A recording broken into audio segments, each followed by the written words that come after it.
और जब हमारा रामत्व प्रकट होता है तो हम सर्वप्रथम अपने भीतर छुपे हुए रावण का विनाश करते हैं। सर्वप्रथम स्वयं के भीतर अवस्थित अहंकार, काम, क्रोध, इन सभी शत्रुओं का विध्वंस करते हैं और रामत्व के माध्यम से संपूर्ण विश्व को शांति और निर्भयता प्रदान करते हैं। नमस्कार, मैं हूँ विकास वर्धन मिश्र। पिछले कई वीडियो में आपके अपार स्नेह और आशीर्वाद के फलस्वरूप आज भगवान श्री रघुनाथ जी के चरणाम्बुज में समर्पित एक दूसरे प्रयास के साथ उपस्थित हुआ हूँ। मुझे पूर्ण विश्वास है कि आपके अपूर्व अनुमोदन से यह प्रयास भी दीर्घजीवी होगा। राम, जिन्होंने मनुष्यता को सबसे अधिक विश्वास प्रदान किया कि सहज पथ पर, सरल पथ पर चल के भी जीव उत्कृष्ट लक्ष्य को प्राप्त कर सकता है। जीव केवल लौकिक नहीं अपितु पारलौकिक सफलता को भी प्राप्त कर सकता है। राम के गुणों पर, राम के चरित्र पर, राम के व्यक्तित्व पर आधारित अनेकों प्रयास युग युगांतर से किए जा रहे हैं, जिसके परिणाम स्वरूप मानवीय चेतना पर भी सकारात्मक प्रभाव पड़ा। मनुष्य की क्षमता में भी अद्वितीय परिवर्तन हुए।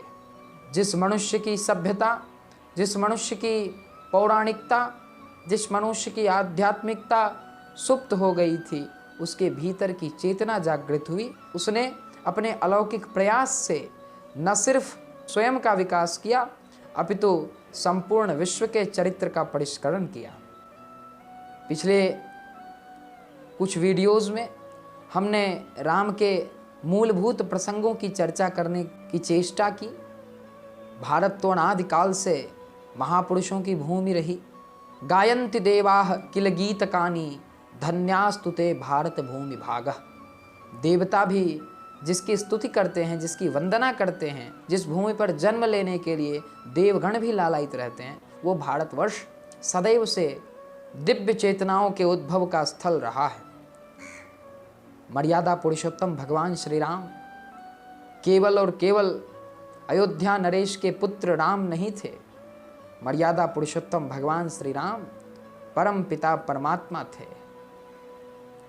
वो ब्रह्म स्वरूप थे जिसने सृष्टि का निर्माण किया है, और उस परमात्मा ने भक्तों के भय को हरण करने के लिए, उस परमात्मा ने सामान्य जन को चेतना प्रदान करने के लिए मनुष्य का शरीर धारण किया कि विप्रधेनु सुर संत हित लीन मनुज अवतार निज इच्छा निर्मित तनु माया गुण गोपार। बार बार हमारी सृष्टि में कई अवतार हुए जिन्होंने हम सबों की सुप्त चेतना को जागृत करने का अभूतपूर्व प्रयास किया। तो हम मानव समाज का भी यह उत्तरदायित्व बनता है कि हम उनके गुणों का अवलोकन करके, उनके चरित्रों का अवलोकन करके स्वयं के जीवन चरित्र का सुधार करें।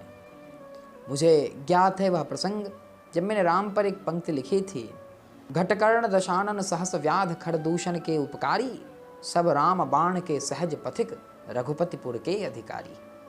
राम ने किसी निशाचर का, किसी दैत्य का विनाश किया तो केवल उस व्यक्ति का विनाश नहीं किया, उसके कुल का, वंश का विनाश करने भगवान अवतरित नहीं हुए, बल्कि उसके भीतर सन्निहित निशाचरी प्रवृत्ति का विनाश किया।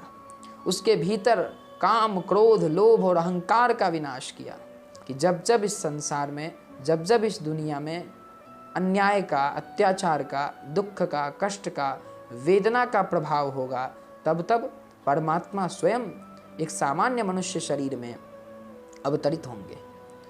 राम उस चेतना शक्ति का नाम है जो आप में भी विराजमान है, हम में भी विराजमान है, संपूर्ण सृष्टि में, जगत में विद्यमान है। हर मनुष्य के भीतर तीन प्रवृत्ति होती हैं, सात्विक, तामसिक और राजसिक। जिसमें जिस भाव की अधिकता होती है उस मनुष्य का स्वभाव वैसा हो जाता है।